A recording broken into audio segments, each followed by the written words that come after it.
ग्रंथों और शास्त्रों में सभी 9 ग्रहों की अपनी अपनी खास विशेषताएं होती हैं, जिनमें से कुछ ग्रह बहुत ही शुभ माने जाते हैं, कुछ अशुभ फल देने वाले होते हैं। सभी 9 ग्रहों में एक शनि ग्रह है। सभी 9 ग्रहों में शनि को न्यायाधिपति और कर्म फलदाता ग्रह माना गया है, यानी कि मतलब शनि ग्रह को सबसे उच्च माना जाता है बाकी ग्रहों के मुकाबले। शनि ग्रह व्यक्तियों को उसके द्वारा किए गए कार्यों के आधार पर ही शुभ या अशुभ फल प्रदान करते हैं। शनि सभी ग्रहों में सबसे धीमी गति से चलने वाला ग्रह है, जिस कारण इसका प्रभाव व्यक्ति के ऊपर लंबे समय तक रहता है। शनि का नाम सुनते ही लोगों के मन में डर पैदा हो जाता है। शनि की 7.5 बहुत ही खतरनाक होती है। जिन लोगों के ऊपर शनि की 7.5 आ जाती है, उनके जीवन में उन्हें तमाम तरह की परेशानियां और बीमारियों का सामना करना पड़ता है। जिस भी व्यक्ति पर शनि की टेढ़ी नजर होती है, उसको हर एक काम में असफलता प्राप्त होने लगती है। शनि की दृष्टि बहुत ही हानिकारक और खतरनाक मानी जाती है। शनि बहुत ही धीमी गति से एक से दूसरी राशि में प्रवेश करते हैं। 2.5 सालों में शनि देव एक राशि से दूसरी राशि में जाते हैं। तो आइए जानते हैं शनि की दृष्टि को इतना अशुभ क्यों माना गया है और यह सबसे धीमी गति से चलने वाला ग्रह क्यों है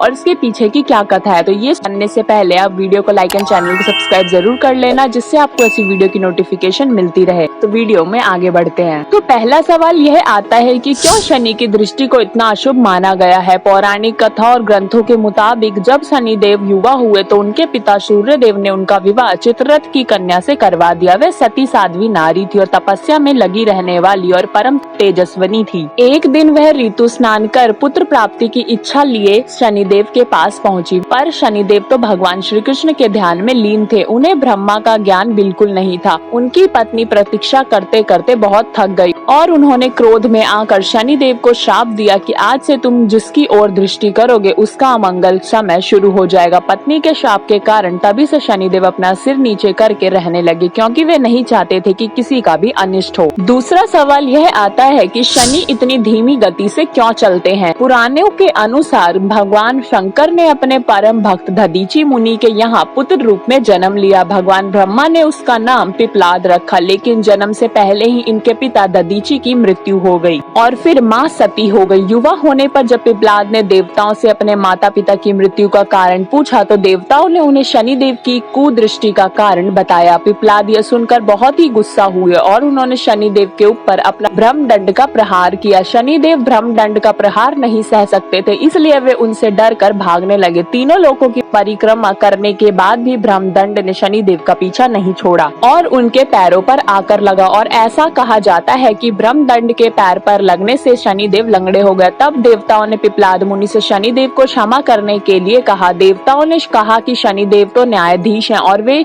अपने कर्तव्यों का पालन करते हैं। देवताओं की विनती करने पर पिप्लाद मुनि ने शनिदेव को माफ कर दिया और वचन लिया कि शनि जन्म से लेकर 16 साल तक की आयु तक के शिव भक्त को कभी भी कष्ट नहीं देंगे और अगर ऐसा हुआ तो शनिदेव भस्म हो जाएंगे। तभी से पिप्लाद मुनि का स्मरण करने से मात्र शनिदेव की पीड़ा दूर हो जाती है। वीडियो अच्छी लगी हो तो कमेंट में जरूर बताना। वीडियो को लाइक एंड चैनल को सब्सक्राइब किए बिना मत जाना। वीडियो को ज्यादा से ज्यादा शेयर करना और हम मिलेंगे किसी नेक्स्ट इंटरेस्टिंग टॉपिक के साथ। जब तक बने रहें आप हमारे साथ।